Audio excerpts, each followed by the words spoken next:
Hello दोस्तों, नमस्कार। मैं भी एक आप सभी का बहुत बहुत स्वागत करता हूं आपके अपने इस उड़ूक परिवार में। तो साथियों, आज की इस क्लास में आप सभी का उत्तर प्रदेश पुलिस भर्ती के लिए हिंदी का पहला टेस्ट होगा। तो आप यहां पे देख सकते हैं कि आयोग द्वारा निर्धारित वास्तविक टेस्ट प्रारूप यह होने वाले हैं। जैसे कि उत्तर प्रदेश पुलिस भर्ती के पेपर में पूरे 37 प्रश्न पूछेंगे हिंदी से। तो साथियों, उसी 37 प्रश्नों को आज की इस क्लास में हम लोग डिस्कस करने वाले हैं। और आप ये देखिए कि आयोग आप सभी से कैसे सवाल पूछने वाले आपके रियल पेपर में। वैसे तो आप जानते हैं कि उत्तर प्रदेश पुलिस भर्ती का परीक्षा 8 जून से स्टार्ट हो रहे हैं। तो हम लोग लगातार एक एक सब्जेक्ट के एक एक टेस्ट को डिस्कस करें। कल हमने जीके टेस्ट दिया था, तो आज आप सभी का 37 हिंदी का टेस्ट होने जा रहा है। और इस टेस्ट को समाप्त करने के लिए आपको केवल 10 मिनट का समय दिया जा रहा है। और एक भी सवाल पे आप सभी का नेगेटिव मार्किंग नहीं होगा, यानी आप पूरे 37 के 37 सवाल को अटेम्प्ट करेंगे। तो ध्यान रखिएगा, आप सभी के पहले पेज पर जैसे क्या लिखा रहेगा, इस परीक्षा में कुल 37 प्रश्न हैं।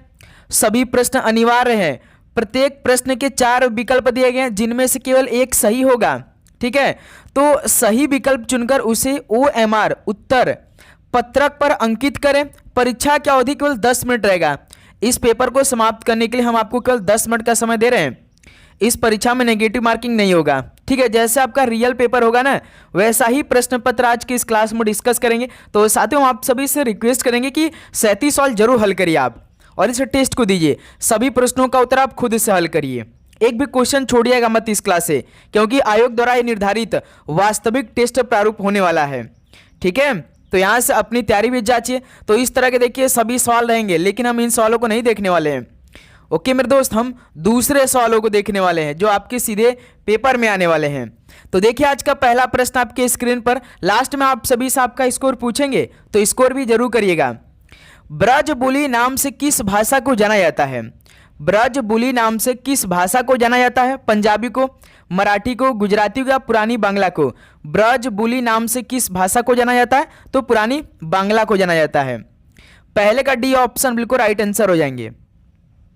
नेक्स्ट अगला सवाल को देखिए, क्वेश्चन नंबर 2 को। रामचरितमानस किस भाषा में लिखा गया? बताइए। पहला हिंदी का टेस्ट है, तो थोड़ा सा इजी सवाल आपको मिलेगा इस टेस्ट में। ओके, रामचरितमानस किस भाषा में लिखा गया है? ब्रज में, भोजपुरी में, अवधी में या मागधी में? किस भाषा में लिखा गया रामचरितमानस? तो ये अवधी भाषा में लिखा गया है। सी ऑप्शन राइट आंसर हो जाएंगे। नेक्स्ट अगला सवाल को देखिएगा, क्वेश्चन नंबर 3 को। अशुद्ध वर्तनी छाटिए। 4 ऑप्शन दिया गया है, 3 ऑप्शन सही है, लेकिन एक अशुद्ध वर्तनी क्या है? गलत है। घनिष्ठ, दृश्य, अलौकिक, शीर्षक, कौन सा इनमें से अशुद्ध है? जैसे घनिष्ठ सही है, दृश्य भी सही है, अलौकिक क्या होता है भाई? अलौकिक होता है ना, औ की मात्रा होता है, तो इसमें देखिए अलौकिक दिया है, तो यही क्या है? अशुद्ध वर्तनी है। शीर्षक ठीक लिखा है, तो इस सवाल का सी ऑप्शन बिल्कुल राइट आंसर हो जाएंगे। नेक्स्ट अगला सवाल को देखिए, क्वेश्चन नंबर 4 को। अय के उच्चारण स्थान का नाम क्या है? अय के उच्चारण स्थान का नाम क्या है? तालब है, कंठ तालब है, दंत या कंठ है? बताएंगे आप सभी लोग। अय के उच्चारण स्थान का नाम आप सभी से पूछा रहा है, तो कंठ तालब होता है। ऑप्शन भी बिल्कुल राइट आंसर हो जाएंगे। नेक्स्ट अगला सवाल को देखिएगा, क्वेश्चन नंबर 5 को। लवण का तद्भव क्या होगा? तो सातु लवण का तद्भव क्या होगा? नोन होगा, नमक होगा, लवंग होगा या क्षार होगा? लवण का तद्भव क्या होगा? तो नोन होगा। ऑप्शन है बिल्कुल राइट आंसर हो जाएंगे। नेक्स्ट अगला सवाल को देखिए, क्वेश्चन नंबर 6 को। आलस्य शब्द का विशेषण क्या है? आलस्य शब्द का विशेषण क्या है? आलसी है, आलस है, आलसीपन है या आलस? बताइएगा, आलस शब्द का विशेषण क्या होगा? तो आलस होगा। डी ऑप्शन बिल्कुल राइट आंसर हो जाएंगे। अगला सवाल कॉल करिए, क्वेश्चन नंबर 7 का राइट आंसर क्या बनेगा? जो करेगा सो भरेगा, रेखांकित शब्द क्या है? जो करेगा सो भरेगा, रेखांकित शब्द क्या है? तो ये संबंधवाचक सर्वनाम है। सी ऑप्शन बिल्कुल राइट आंसर हो जाएंगे। नेक्स्ट अगला सवाल को देखिए, क्वेश्चन नंबर 8 को। निम्नलिखित में से कौन सा शब्द संज्ञा है? तो साथियों, कौन सा शब्द संज्ञा है? कुद्ध है, क्रोध है, क्रोधित या क्रोधी? कौन सा शब्द संज्ञा है? तो इसमें क्रोध एक संज्ञा शब्द है। ऑप्शन बी बिल्कुल राइट आंसर हो जाएंगे। नेक्स्ट अगला सवाल को देखिए, क्वेश्चन नंबर 9 को। राजा सेवक को कंबल देता है, वाक्य में कौन सा कारक है? राजा सेवक को कंबल देता है, वाक्य में कौन सा कारक है? तो इसमें संप्रदान कारक है, ऑप्शन बिल्कुल राइट आंसर हो जाएंगे। नेक्स्ट अगला सॉल्व देखिए क्वेश्चन नंबर 10 को, इनमें वसंत का पर्यायवाची कौन सा नहीं है? तो साथियों वसंत का पर्यायवाची कौन सा नहीं है? जैसे ऋतुराज है, कुसुमाकार है, ऋतुपति है, लेकिन पावस नहीं है वसंत का पर्यायवाची, तो सी ऑप्शन बिल्कुल राइट आंसर हो जाएंगे। अगला सवाल को देखिए क्वेश्चन नंबर 11 को, और साथियों आप यदि यूपी पुलिस एग्जाम 2026 का टारगेट बनाए हैं और इस बार आपको कट ऑफ को क्लियर करना है, तो भाई पहले तो ये 10 टेस्ट सीरीज का पीडीएफ अपने पास मांगकर अपनी तैयारी अच्छे से कर लीजिए। हमने आपको टारगेट दिया है कि 16 मई से पहले आप सभी को ये 1500 नए क्वेश्चन को तैयार करना है। जैसे साथियों आपका पेपर होगा एक सेट में, तो उसमें आप सभी को पूरे 150 सवाल मिलेंगे।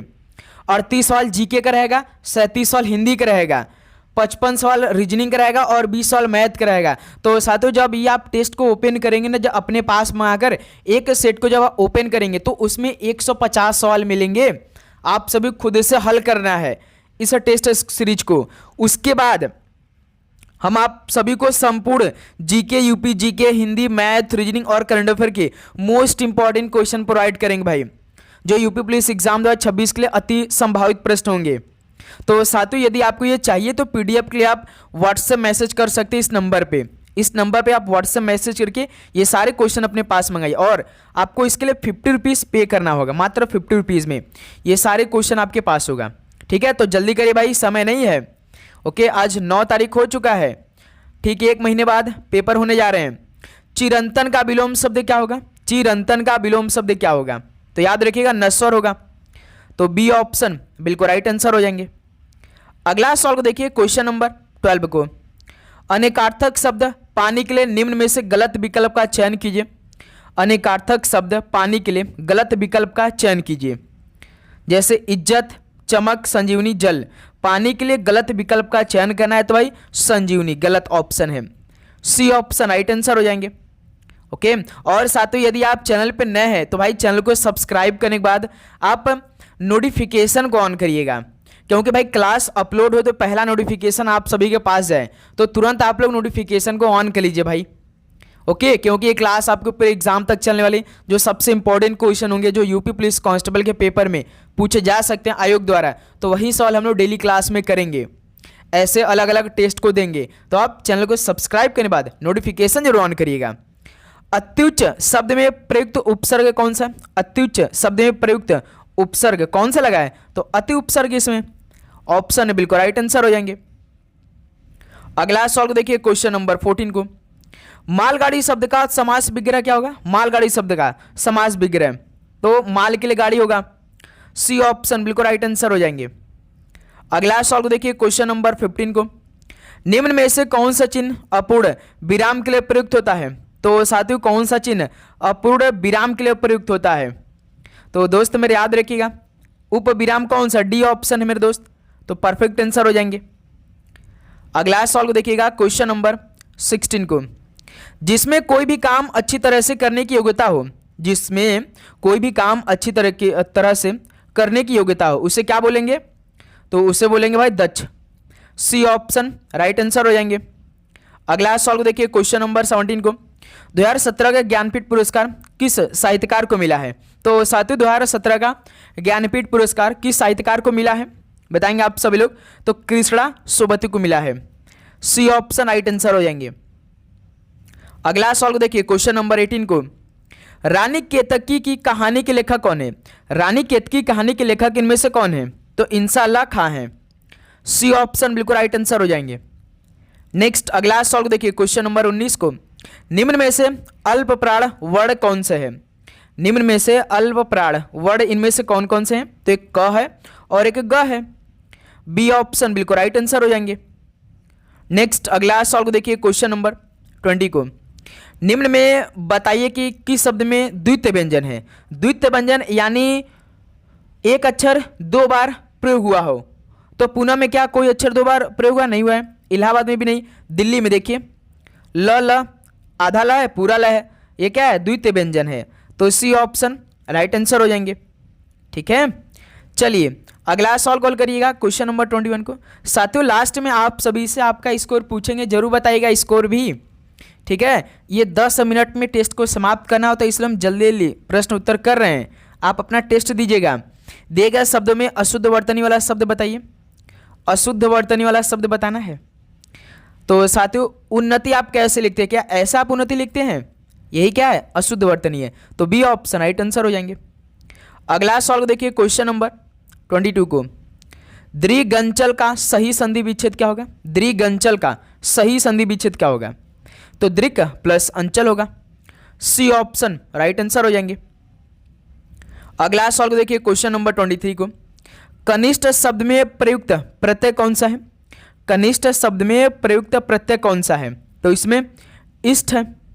ऑप्शन है बिल्कुल राइट आंसर हो जाएंगे। नेक्स्ट अगला सवाल को देखिएगा, क्वेश्चन नंबर 24 को, निम्नलिखित में से कर्मधारय समास किसमें है? तो साथियों, कर्मधारय समास किसमें है बताइएगा? तो नीलोत्तलम में कर्मधारय समास है। सी ऑप्शन बिल्कुल राइट आंसर हो जाएंगे। नेक्स्ट अगला सवाल को देखिए, क्वेश्चन नंबर 25 को, अनायास में कौन सा समास है? तो साथियों, अनायास में कौन सा समास है? तो अनायास में नय समास है।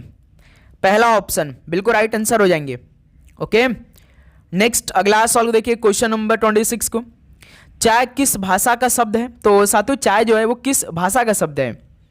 तो ये चीनी भाषा का शब्द है चाय। पहला ऑप्शन राइट आंसर हो जाएंगे। नेक्स्ट अगला सवाल कॉल करिए, 27 नंबर को, रेलगाड़ी शब्द कैसा है? तत्समय, देशज है, विदेशज है या संकर है?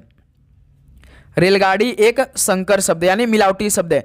हमेशा याद रखिए, ये संकर मेरे दोस्त जी, ये जो स लिखा रहता है इससे क्या होता है? मिलावटी यानी मिश्रण वाला। जो आपका शुद्ध संकर होता है ना, ये बिल्कुल शुद्ध लिखा रहता है। इसका मतलब होता है जो स वाला सड़क वाला स होता है संकर में, इसका मतलब कि मिक्सर, किसी चीज़ का मिक्सर। आप कोई सामान लेंगे, यदि ऊपर संकर लिखा रहेगा तो समझिएगा कि उसमें कुछ ना कुछ मिलावटी है। ठीक है, अगला सवाल को देखिए, क्वेश्चन नंबर 28 को, भारतीय शब्द का बहुवचन क्या होगा? भारतीय शब्द का बहुवचन तो भारतीय होगा। पहला ऑप्शन बिल्कुल राइट आंसर हो जाएंगे। नेक्स्ट अगला सवाल को देखिए, क्वेश्चन नंबर 29 को, निम्नलिखित शब्दों में से स्त्रीलिंग शब्द का चयन कीजिए। निम्नलिखित शब्दों में से स्त्रीलिंग शब्द का चयन करिए। तो अपराध, अध्याय, स्वदेश, स्थापना स्त्रीलिंग शब्द है।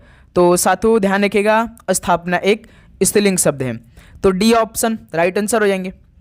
नेक्स्ट अगला सवाल को देखिए, क्वेश्चन नंबर 30 को, इसमें अनिश्चयवाचक सर्वनाम कौन सा है? तो साथियों, अनिश्चयवाचक सर्वनाम कौन सा है? तो कोई एक अनिश्चयवाचक सर्वनाम है भाई। तो सी ऑप्शन राइट आंसर हो जाएंगे। नेक्स्ट क्वेश्चन नंबर 31 देखिए, बृहत्त विशेषण की शुद्ध उत्तमावस्था कौन सी है? बृहत्त विशेषण की शुद्ध उत्तमावस्था कौन सी है? तो बृहत्तम है। सी ऑप्शन राइट आंसर हो जाएंगे। अगला सवाल को देखिए, क्वेश्चन नंबर 32 को, देश को हानि जय चंदों से होती है, रेखांकित शब्द में संज्ञा कौन सा है? जय चंदों में भाई कौन सी संज्ञा शब्द है ये? तो जातिवाचक संज्ञा इसमें। ऑप्शन है बिल्कुल राइट आंसर हो जाएंगे। नेक्स्ट अगला सवाल को देखिए, क्वेश्चन नंबर 33 को, धाता का पर्यायवाची शब्द क्या होगा? धाता का पर्यायवाची शब्द तो धाता का पर्यायवाची होगा विष्णु। पहला ऑप्शन बिल्कुल राइट आंसर हो जाएंगे। जितने भी टॉपिक से प्रश्न कराएंगे याद रखिए, आपके पेपर में इसी टॉपिक के प्रश्न आएंगे भाई। ठीक है, गरिमा का विलोम शब्द क्या होगा? तो विद्यार्थी गरिमा का विलोम शब्द क्या होगा? तो लघिमा होगा। बी ऑप्शन राइट आंसर हो जाएंगे। नेक्स्ट अगला सवाल कॉल करिए, क्वेश्चन नंबर 35 को, संदेशनी मधुवन कूप भरे में कौन सा अलंकार है? संदेशनी मधुवन कूप भरे में कौन सा अलंकार है? तो इसमें अतिशयोक्ति अलंकार है। डी ऑप्शन राइट आंसर हो जाएंगे। अगला सवाल को देखिए, क्वेश्चन नंबर 36 को, हिंदी पत्रिका कादम्बिनी के संपादक कौन है? हिंदी पत्रिका कादम्बिनी के संपादक कौन है? तो याद रखिए राजेंद्र अवस्थी हैं। तो ऑप्शन ए बिल्कुल राइट आंसर हो जाएंगे। नेक्स्ट अगला सवाल को देखिए, और लास्ट सवाल भाई, भारतीय संविधान की 8वीं अनुसूची में शामिल भाषाओं की संख्या कितनी है? भारतीय संविधान की 8वीं अनुसूची में शामिल भाषाओं की संख्या टोटल कितनी है? 14 है, 15, 18 या 22? कितने हैं? तो टोटल 8वीं अनुसूची में 22 भाषाएं शामिल है। तो डी ऑप्शन बिल्कुल राइट आंसर हो जाएंगे। तो साथियों ये 37 सवाल कंप्लीट हो गया। तो बताइए कि आप सभी का इन 37 सवाल में से कितना स्कोर बना? ईमानदारी के साथ आप सभी बताएंगे तो उम्मीद करूंगा आप सभी को हर एक प्रश्न बहुत ही शानदार तरीके से समझ में आएंगे।